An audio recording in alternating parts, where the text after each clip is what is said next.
Sou vaqueiro desde que me entendo por gente. Cresci no sertão do interior de Alagoas, mas a fazenda que cuido hoje fica no limite entre Sergipe e Bahia, bem perto de um braço de mata densa que ninguém costuma entrar. O povo daqui respeita muito a mata. Dizem que ela tem dono e que nem tudo que caminha por lá é bicho ou gente. Eu sempre fui mais cético. Trabalhei duro a vida toda. Conheço o cheiro da terra, o som do gado, o bafo quente do dia e o frio seco da noite. Mas nunca me preparei para o que vivi naquele fim de tarde. Era um domingo de céu nublado, abafado. A novilha mais nova tinha sumido. Chamei, assoviei, joguei sal, bati balde. Nada. Resolvi montar no cavalo e seguir rastro. Não dava para deixar o bicho no mato, ainda mais com onça rondando nas redondezas. O rastro levou até perto da mata, fechada. Era um lugar que a gente evitava por costume, desses ensinamentos que passam de pai para filho.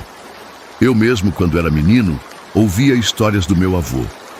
Falava de um antigo vaqueiro cruel que batia nos animais com gosto, como se sentisse prazer na dor. Diziam que ele sumiu na mata e que de vez em quando se ouvia o som do chicote dele ecoando por lá, mesmo anos depois. Mas claro, achei que era só prosa de velho. Quando entrei na mata, o cheiro mudou. Ficou mais úmido, mais forte. O ar era pesado, abafado, como se tivesse parado no tempo. Os galhos altos fechavam o céu e a luz que entrava era pouca. O cavalo relinchou de leve, inquieto, mas seguiu. Andei por uns 15 minutos até escutar o primeiro estalo. Lá, o som seco de um chicote cortando o ar. Parei na hora, o cavalo também sentiu. Mexeu as orelhas, virou a cabeça. Fiquei imóvel, tentando ouvir melhor. Silêncio. Deve ser algum tronco rachando com o vento, pensei. Mas não tinha vento, nem um fio. Continuei mais alguns passos. Schlapt. Dessa vez, mais perto, o som veio da esquerda. Gelei. Minha mão foi instintivamente ao cabo da peixeira. Olhei em volta, nada, só mata. Nenhum movimento. Chamei alto. Oh, tem alguém aí? Nada. E então, do nada, Schlapt! Uma dor cortante rasgou minhas costas. A chicotada veio com força, me fazendo tombar do cavalo. Caí de joelhos, gemendo, o couro da camisa aberto e a pele ardendo. Olhei para trás, coração disparado. Não havia ninguém. Nem sombra, nem bicho, nem rastro. Nada. Levantei cambaleando, tentando entender. Não podia ser vento. Não podia ser ilusão. A dor era real. A marca começou a arder como fogo. Senti o sangue escorrer pelas costas. O cavalo empinou e correu de volta, me deixando ali, sozinho. Tentei correr, mas a mata parecia diferente. Os caminhos que eu tinha feito estavam fechados. Galhos cruzados onde antes havia passagem. Um silêncio. Denso tomou conta de tudo. E então veio outro som. Passos. Pesados. Lentamente andando em círculo ao meu redor, mas não via nada. A adrenalina tomou conta.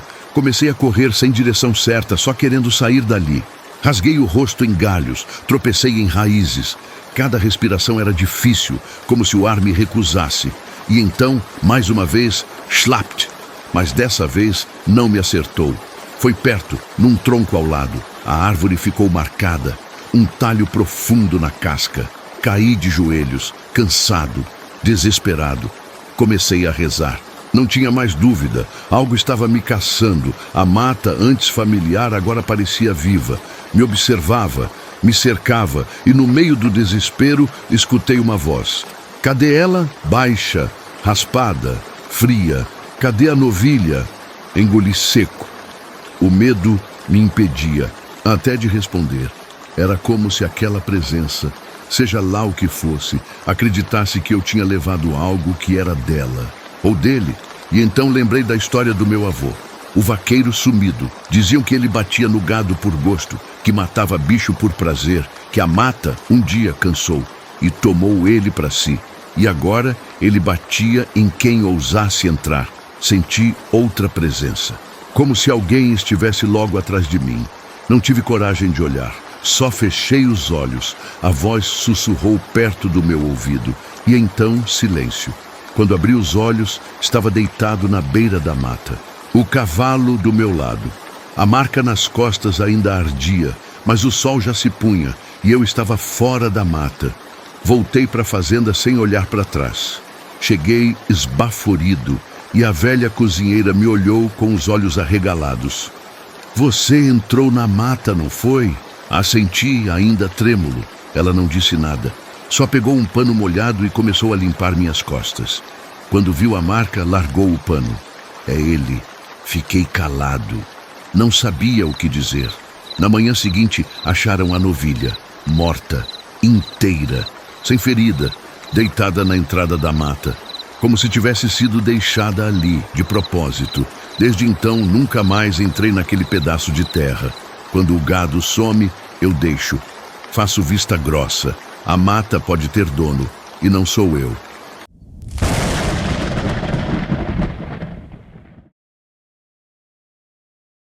Nunca fui muito de acreditar nessas histórias que o povo conta no sertão.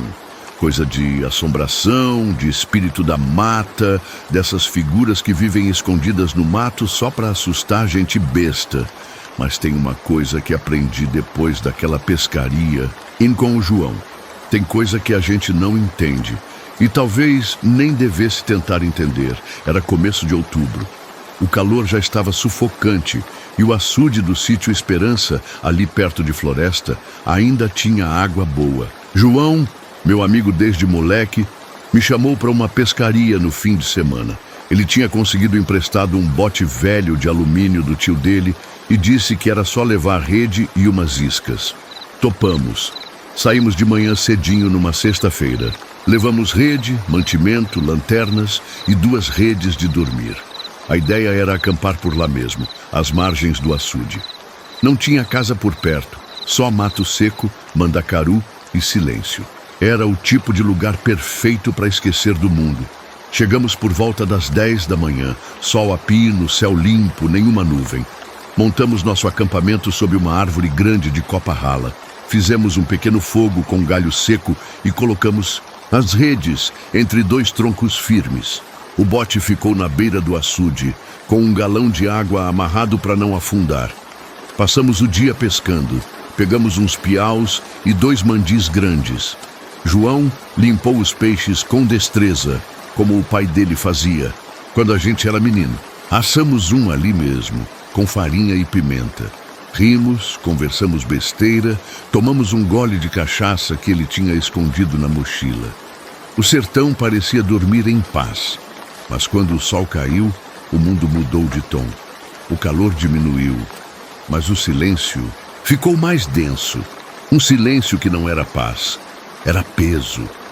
Nenhum barulho de passarinho, nem de rã, nem do vento. Parecia que o mato inteiro tinha prendido a respiração. Foi por volta das 11 da noite que escutamos pela primeira vez. João! A voz era baixa, arrastada. Veio de dentro da mata, do lado oposto ao açude. Pensei que fosse minha imaginação, mas o João sentou na rede na mesma hora. Tu ouviu isso? Ele sussurrou. Assenti, devagar. O que foi, tu acha? Sei, não. Pode ter sido o eco de algum bicho. Sei lá. Nos entreolhamos, os 2 tentando manter a calma. A noite estava escura, feito breu, só a luz fraca da nossa lanterna iluminando um pedaço do chão. O resto era sombra e mato alto. Ficamos quietos por uns minutos, e aí veio de novo. Menino, vem cá.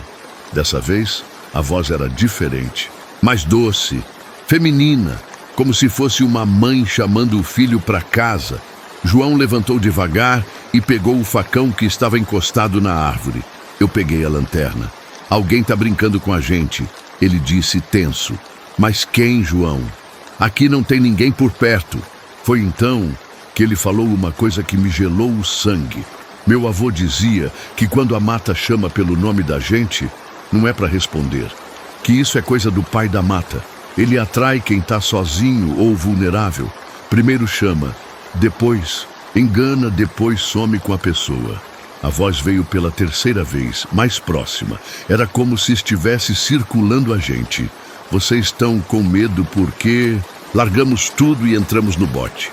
Mesmo sem motor, começamos a remar com as mãos para o meio do açude.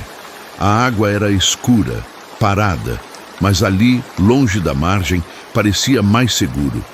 Deitamos no fundo do bote, em silêncio, com os olhos vidrados na borda do mato. O tempo passou devagar. O céu estrelado parecia zombar da nossa ansiedade. E então ouvimos o som de passos. Sim, passos secos, firmes, pisando em folhas e galhos secos. Passos de gente, não de bicho. Vieram até a beira do açude e pararam. Eu apontei a lanterna tremendo, mas a luz não alcançava até lá. João começou a murmurar uma oração, baixinho. Pai nosso que estais no céu. E então, a coisa mais absurda aconteceu. A voz, agora rouca, gutural, respondeu, Amém. A lanterna caiu da minha mão e quase foi para a água. João se encolheu no fundo do bote. Ficamos ali, imóveis, ouvindo o barulho dos nossos próprios corações. Nada mais aconteceu naquela madrugada. Quando o sol nasceu, remamos de volta para a margem. Nossas mochilas estavam reviradas, as redes rasgadas, e no tronco da árvore onde dormimos havia marcas de unhas, 5 arranhões fundos, como se alguém ou algo tivesse se agarrado ali com força. Não falamos nada, só guardamos tudo rápido e fomos embora. No caminho de volta, a gente parou numa casa de roça para pedir água. Um senhor de idade, de chapéu de couro, nos atendeu. Quando contamos o que ouvimos, ele não pareceu surpreso. Vocês dormiram no mato do lado do açude? Ah, sentimos. Ali é lugar velho. Já sumiu gente ali. Meu irmão mais novo desapareceu pescando por lá em 1979. Deixaram só a rede e o chapéu dele. Dizem que é o pai da mata ou alguma coisa parecida. Coisa que não gosta de ser incomodada, principalmente à noite. Voltei para casa com a alma pesada. Passei semanas sem dormir direito. Toda vez que fechava os olhos, ouvia aquela voz me chamando. Menino, vem cá. O João ficou mais quieto. Ele, que era todo brincalhão, virou outra pessoa. Evitava falar da pescaria e nunca mais quis acampar de novo. Até hoje, quando alguém fala de pescaria no sertão, eu invento desculpas. Não ponho mais o pé no mato depois do pôr do sol. Pode chamar de frescura, de medo besta, tanto faz. Mas se um dia você estiver no sertão de Pernambuco e ouvir seu nome ser chamado no escuro, não responda. Sempre achei que a estrada era um lugar solitário, mas também seguro. Trabalhei como caminhoneiro por mais de 20 anos, cruzando o Brasil de ponta a ponta. Acostumei com a noite, com a escuridão, com o barulho constante do motor abafando qualquer pensamento. Mas aquela viagem, de Fortaleza para Bahia, me mostrou que o verdadeiro perigo da estrada não são as curvas fechadas ou os buracos no asfalto. É o que a gente não vê vindo. Era começo de julho. Peguei uma carga leve, eletrodomésticos, nada demais. Saí de Fortaleza ainda de dia, o céu limpo e o sol estalando. Sabia que até o sul da Bahia ia levar pelo menos umas 15 horas, contando com as paradas. Meu plano era dirigir até meia-noite, encostar em algum posto e dormir algumas horinhas. Na altura de Juazeiro do Norte, o sol já tinha sumido. Liguei os faróis altos e aumentei o som do rádio para espantar o sono. A estrada estava deserta. Só o meu caminhão e o asfalto sem fim à frente. Foi quando vi ele. Estava parado no acostamento, completamente imóvel. Um homem alto, magro, vestindo uma camisa clara e calça escura. O que me chamou a atenção, mais do que o fato de ele estar ali sozinho àquela hora, foi a postura. Ele não fazia sinal de carona. Só olhava. Firme, como se estivesse me esperando passar. Senti um calafrio, mas não parei. Nunca paro, a não ser que veja acidente ou algo realmente urgente. Gente na estrada pode ser cilada, e eu já tinha ouvido histórias demais para arriscar. Segui, em frente. Mas ali, no silêncio entre uma música e outra, uma sensação incômoda começou a crescer. Era como se aquele olhar tivesse grudado em mim. Olhar parado, frio, que não pedia ajuda, só observava. Fiquei com ele na cabeça por vários quilômetros. Uns 30 minutos depois, já no meio do nada. Estrada reta, sem casas por perto, nem iluminação. Vi uma figura à frente. Freiei de leve. Era ele, o mesmo homem, parado. No mesmo lugar do acostamento. A mesma roupa. A mesma postura. O mesmo olhar fixo. O sangue gelou. Não é possível, pensei. Não tinha estrada lateral, não vi carro, não vi nada. Como ele passou por mim? Dessa vez, eu diminuí mais a velocidade. Queria ver melhor. Olhei pelo retrovisor quando passei por ele e juro por tudo que é mais sagrado. Ele virou lentamente a cabeça e me encarou de novo. Um olhar sem expressão, nem raiva, nem tristeza. Só vazio. Eu acelerei. E dessa vez, desliguei o rádio. Agora eu estava alerta. Minha mente tentando racionalizar. Pode ser dois caras parecidos. Ou talvez eu tô cansado e vendo coisa. Mas não parecia cansaço. Eu conheço bem meus limites. Isso era diferente. Cerca de 1 hora depois, parei em um posto isolado. Tinha um frentista cochilando numa cadeira de plástico e uma lanchonete. Pequena, com luz fraca e cheiro de café requentado. Pedi um café preto, sentei numa mesa no canto e tentei esquecer o que vi. Foi quando ouvi a porta abrir. Ele entrou, o mesmo homem, parado, perto da entrada, olhando direto para mim. Meu coração disparou. Me levantei de repente, a cadeira quase caiu. O frentista nem se mexeu. A moça do balcão olhou, mas não pareceu notar nada de estranho. Você conhece aquele cara ali? Perguntei para ela, tentando manter a voz firme. Ela olhou, deu de ombros. Passa gente estranha aqui direto, moço. Quer mais café? Saí dali sem responder. Entrei no caminhão quase tropeçando nos próprios pés. Liguei o motor e fui embora sem olhar para trás. Durante as 2 horas seguintes, não vi mais nada. Só escuridão e estrada. Mas minha mente estava acelerada. Comecei a pensar em tudo. Alguém me seguindo? Será que colocaram um GPS escondido na carga? Alguma vingança? Mas eu não tinha inimigos. Nunca me envolvi com nada errado. Quando o relógio marcava pouco depois das 2 da manhã, os faróis do caminhão iluminaram algo no asfalto. Parecia um objeto caído. Era um celular. Aberto no meio da pista. Parei o caminhão alguns metros depois, desci com a lanterna na mão e fui até ele. O celular estava ligado. Tela trincada.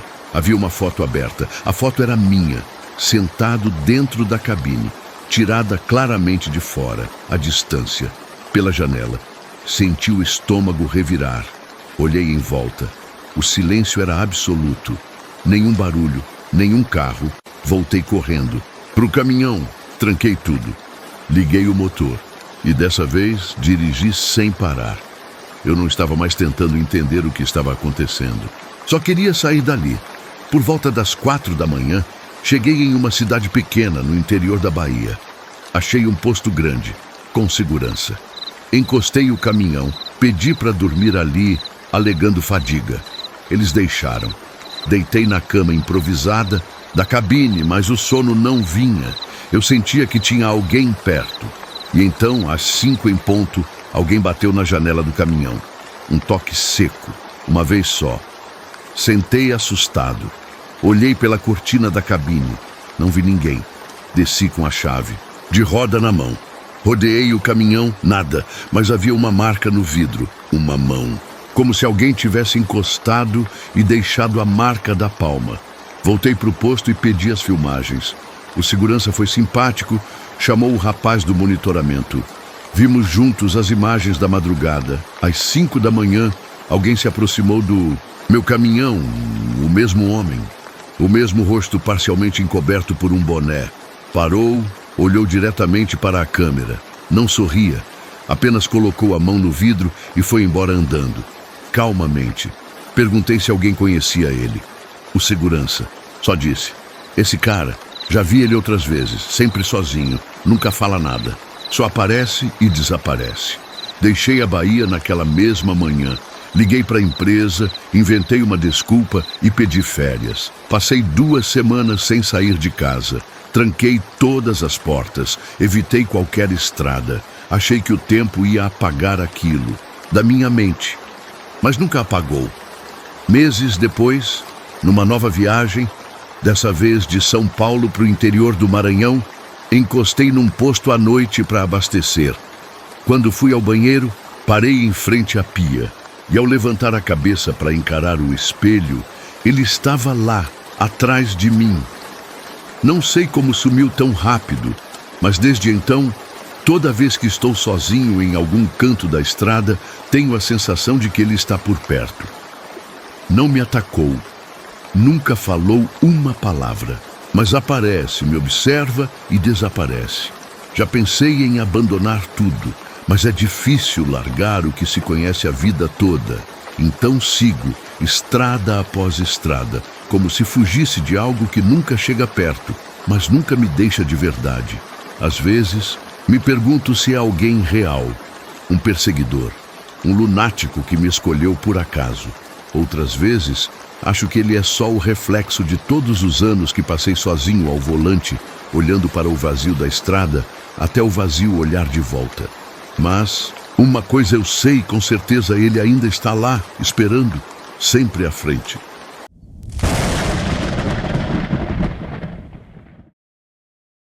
Minhas férias naquele ano foram forçadas. Meus pais decidiram viajar para a Europa e acharam melhor me mandar para a casa da minha avó, no interior de Sergipe.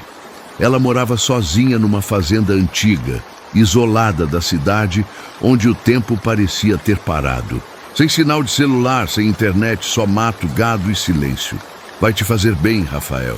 Respirar ar puro, se desconectar um pouco, minha mãe disse. Achei que seria entediante, mas no fundo, eu também queria um tempo longe de tudo, a fazenda. Da avó Celina ficava a quase 1 hora da cidade mais próxima. Uma casa antiga, grande, feita de taipa e madeira escura, com janelas altas e pesadas. No quintal, um velho galinheiro, um poço desativado e uma cerca quase caindo. À noite, o lugar ficava mergulhado numa escuridão quase total. Só a lua iluminava os contornos das árvores. No primeiro dia, tudo correu bem. Minha avó era doce, mas rígida. Acordava cedo, cuidava da roça, cozinhava no fogão a lenha e rezava antes de dormir. À noite, eu ficava lendo ou escutando o rádio velho dela, que só pegava música sertaneja e noticiário. Na segunda noite, aconteceu algo estranho. Estava deitado, perto de dormir, quando senti como se alguém estivesse me olhando. Me levantei devagar e fui até a janela. A luz da lua era forte o suficiente para iluminar parte do quintal. Foi quando vi uma mulher, parada no meio do mato, a poucos metros da janela. Usava um vestido branco comprido.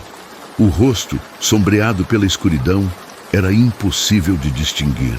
Ela estava completamente imóvel. Senti um arrepio subir pela espinha. Pisquei, fechei os olhos, tentei focar de novo e ela não estava mais lá. Voltei para a cama, coração acelerado, tentando me convencer de que era só um jogo de sombras. Talvez alguma árvore, talvez um vulto criado pelo vento, mas algo em mim sabia que não era. Na manhã seguinte falei com minha avó. Perguntei se havia vizinhos ou alguém morando nas redondezas. Tem ninguém por aqui não, ela disse, sem tirar os olhos da panela. O sítio mais perto fica a uns 8 quilômetros. E nunca aparece ninguém à noite. Gente estranha pedindo ajuda ou coisa assim. Ela parou de mexer a colher por um segundo. Um silêncio desconfortável encheu a cozinha. Às vezes, quem vive muito tempo sozinho começa a ver coisa onde não tem, ela respondeu. E voltou a mexer o feijão. Fiquei com isso na cabeça o dia inteiro. Na terceira noite, esperei para ver se voltava a acontecer. Deitei cedo, mas fiquei acordado, de olho na janela. O luar estava ainda mais forte. Lá fora, o vento fazia as folhas secas dançarem, e por volta das 2 da manhã, ela voltou. A mesma mulher, no mesmo lugar, dessa vez, mais próxima da casa. Fiquei imóvel, o rosto colado no vidro. O vestido dela se movia levemente com o vento. E embora o rosto estivesse em sombra, eu sentia o olhar dela sobre mim. Um olhar frio, sem expressão. Não tive coragem de chamar minha avó. Fiquei ali, paralisado, até que ela desapareceu de novo. Pela manhã fui até o lugar onde ela esteve. Não havia pegadas, nada quebrado, nenhum sinal de que alguém passou por ali. Pensei em ir embora, ligar para os meus pais, mas o orgulho me segurou. É só cansaço, mente pregando peça, mas não era. Na quarta noite, ela estava lá antes, mesmo de eu me deitar. Fiquei no escuro, sentado na cama, olhando pela fresta da cortina. Ela não fazia nada, só observava, como se esperasse algo. Comecei a ter pesadelos. Sonhava com ela do lado da minha cama, murmurando palavras que eu não entendia. Acordava suando, com a sensação de que ainda estava ali. Minha avó percebeu que eu estava estranho. Você não está com febre, mas está com o olhar perdido. Quer voltar para casa? Eu menti. Disse que estava tudo bem, mas algo na expressão dela mostrava que ela sabia mais do que dizia. Na sexta noite, aconteceu algo diferente. A mulher não estava mais do lado de fora. Estava na janela, colada no vidro. O rosto, agora visível, era pálido. Os olhos grandes, escuros, vazios. O cabelo grudado na testa, como se estivesse molhado. A boca semi-aberta, como se sussurrasse algo. Recuei até o outro lado do quarto, sem gritar, sem respirar, só olhando. Ela não se movia, só me encarava. E então, em um segundo, ela sumiu. Não se afastou, não andou, apenas desapareceu. Corri até o quarto da minha avó. Ela já estava sentada na cama, como se soubesse que eu ia aparecer. Você viu, né? Ela disse antes que eu falasse qualquer coisa. Assenti em silêncio.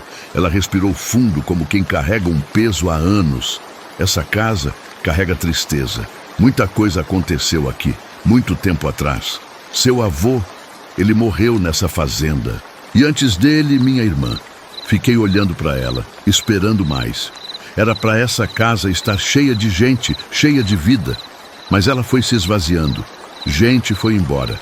Gente sumiu. E quem ficou, aprendeu a conviver com os olhos da noite.